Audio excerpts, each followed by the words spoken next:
Pues es una pregunta muy honda, ¿no? Lo que hemos visto desde México es que la militarización realmente es un motor de violencia, no es algo que pacifica el país. Hemos visto que con las operativas conjuntas de fuerzas militares y de Policía Federal ha subido las tasas de homicidio, ¿no? En diferentes ciudades y pueblos donde han ocurrido. ¿Cómo salimos de eso? Ahorita estamos en un proceso, siento, educativo, pedagógico, de hablar de la militarización, de tratar de entender lo que está pasando a nivel de las fuerzas armadas, pues a lo largo del país. Hay muchas experiencias, muchos diferentes intentos de retomar la defensa del territorio como central, y ese puede ser territorio rural o territorio urbano, y a través de diferentes mecanismos que van desde policías comunitarias o grupos de autodefensa, también como son grupos de búsqueda de personas desaparecidas que hacen un trabajo territorial muy importante en sus recorridos, buscando restos humanos, también buscando en vida a personas desaparecidas. Tenemos el movimiento feminista en pie de lucha. Este año, el 8 de marzo, fueron más de 500,000 mujeres solamente en la Ciudad de México, más las demás ciudades del país, con un creciente enfoque en lo que es el antimilitarismo, como algo que debe de ser central en el movimiento feminista que va en contra de todas las violencias. Entonces, estamos desde diferentes lugares tratando de organizarnos y posicionarnos en contra del militarismo, pero sí es una lucha muy a contracorriente, que también implica muchos riesgos, a veces para las personas involucradas, riesgos que van desde las Fuerzas Armadas y su actuar frente a las comunidades, hacia grupos paramilitares, grupos criminales que actúan de la mano con las mismas fuerzas estatales.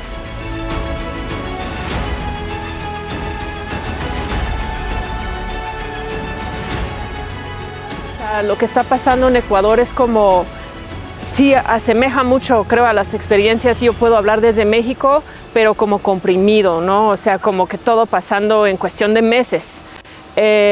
Aprendizajes grandes es tener la mente crítica, cuestionar el discurso oficial, el discurso que te separa a ti de las personas víctimas, tratando como por un discurso moral de decir, mira, no te preocupes, a ti no te va a tocar porque solo están siendo afectadas personas malas, personas involucradas en el crimen organizado, etcétera. Eso es mentira.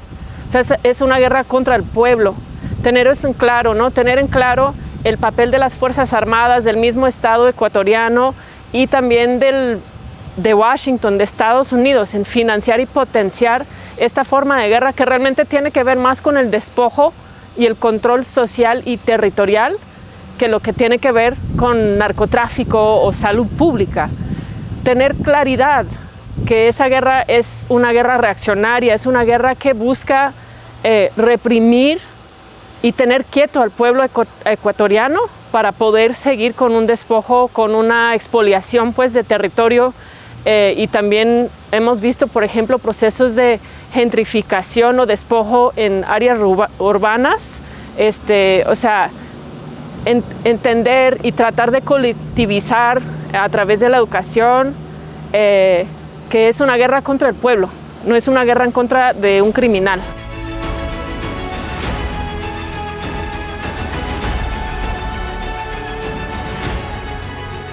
Pues los efectos realmente son terribles. O sea, lidiar con las fuerzas estatales de por sí es algo muy fuerte, muy violento, muy difícil, pero cuando además tienes fuerzas armadas irregulares que trabajan con la complicidad o a veces la coacción directa de fuerzas estatales, se vuelve un panorama donde levantar la voz puede equivaler a la muerte, ¿no? Como donde se producen zonas de silencio completamente, donde periodistas dejaron de trabajar, donde no sale la información de la comunidad o de la colonia y donde las personas realmente están viviendo como bajo asedio, o sea, realmente sin opción a veces de ni siquiera moverse a otro lado.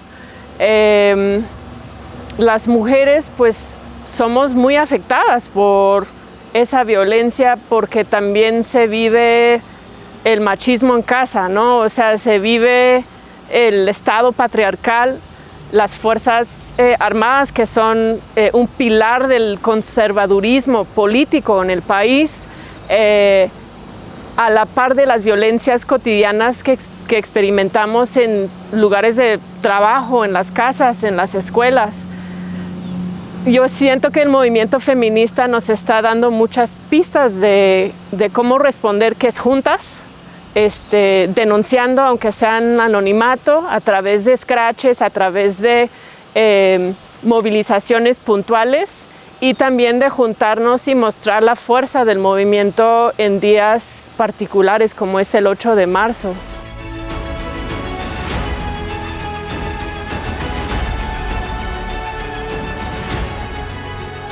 Sí, yo empecé a trabajar con el concepto de guerra neoliberal después de haber estado acompañando familiares de personas desaparecidas en México, desaparecidas desde el 2006 en el contexto de lo que pues hablo y nombro como guerra neoliberal, una guerra contra el pueblo.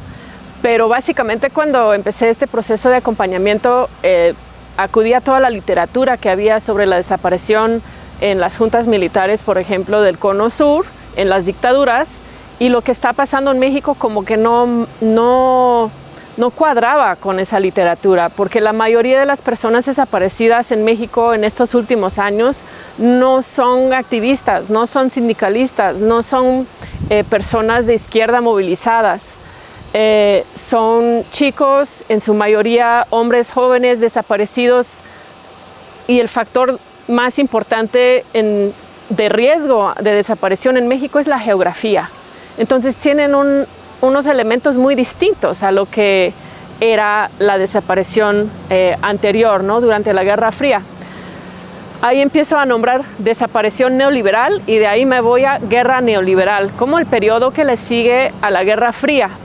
La guerra neoliberal, que es algo que pues obviamente no es reconocida por los estados, se nos dice que estamos en tiempos de paz, sin embargo que hay una lucha contra el crimen, que hay guerras contra criminales, contra narcos, etcétera, pero pues es un disfraz de una guerra en contra del pueblo, que sigue siendo una guerra reaccionaria en pro del capital. Es una guerra donde se produce muchísima confusión desde el discurso oficial, la gente se confunde de tantos grupos criminales, tantos líderes, tantos nombres, pero también esa confusión moral que se instala, ¿no? De que no te va a pasar nada si no andas en el negocio, etcétera. De ahí pues se como empieza a quebrar lazos de solidaridad. Durante mucho tiempo mucha gente de izquierda no quería reclamar y pararse y denunciar la guerra porque parecía que sí era una guerra en contra del crimen, y quién quiere defender a criminales, ¿no?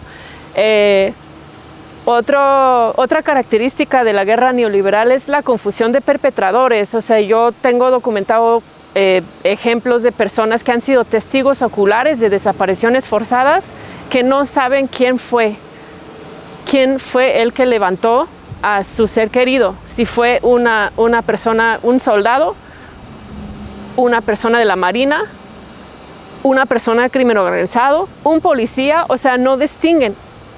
Los perpetradores trabajan juntos, desde el crimen, desde el grupo paramilitar, desde la fiscalía, desde el ejército, andan en las mismas camionetas. Entonces hay mucha confusión de quién es el responsable de lo que está pasando.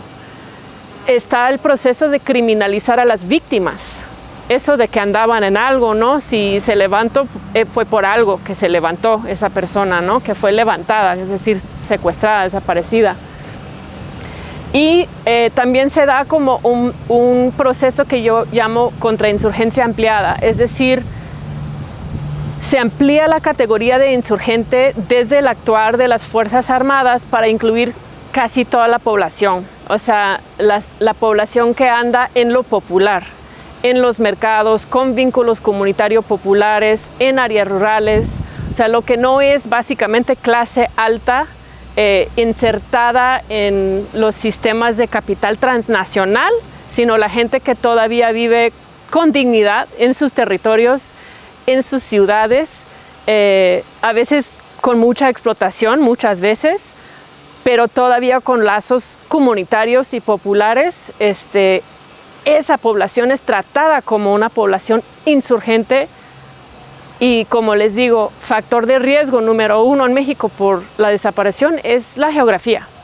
Entonces eso nos obliga a empezar a pensar qué tiene que ver ahí los recursos, las zonas estratégicas por el comercio, etcétera, y ampliar nuestro análisis, pero entender que lo que hoy pasa es una guerra contra el pueblo, disfrazado de una guerra contra el crimen, y es lo que yo llamo la guerra neoliberal.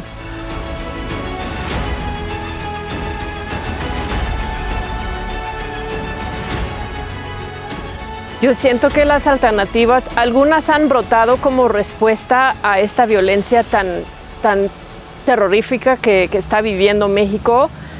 Por ejemplo, los grupos de búsqueda, de colectivos de búsqueda. Eso es algo nuevo que ha surgido como una respuesta desde autoconvocada, pues, desde el pueblo mismo, desde las mismas víctimas. Pero muchas de las resistencias actuales son resistencias de larga data, luchas de larga data que han sido atravesadas por esa violencia. Han tenido personas de su organización muchas veces amenazadas, hostigadas, desplazadas y peor, ¿no? Desaparecidas, asesinadas, etc.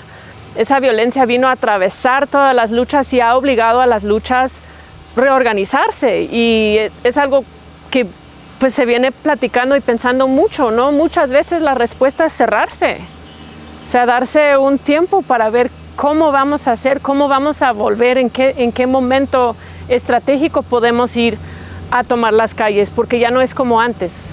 Hoy día una comunidad que trata de bloquear una minería a través de su proceso asambleario, tienen gente desapareciendo, ahí lo están desapareciendo a sus miembros, a su abogado, en el caso de Aquila, ¿no? En Michoacán, pero muchos casos así donde la gente sigue con sus luchas, pero ya tiene como que lidiar con la violencia paramilitar estatal. Entonces es como un momento muy difícil, o sea, sí se siente como un momento de mucha tristeza, ¿no? de mucho luto, de mucha dificultad para seguir, pero a pesar de eso, o sea, siguen habiendo resistencias. Ahorita se cumplió 10 años de la desaparición de los 43 de Ayotzinapa. Hubo una marcha muy grande en la Ciudad de México y actividades alrededor del país, y aunque nos quiere decir desde el poder que ya no hay guerra, que el ejército ya no mata, que ya no da órdenes el presidente o la presidenta de matar, sigue habiendo un sector crítico, un sector movilizado, que juntos podemos. O sea, y creo que es la otra clave, ¿no? Resistir solo no se puede, o sea, la resistencia es colectiva.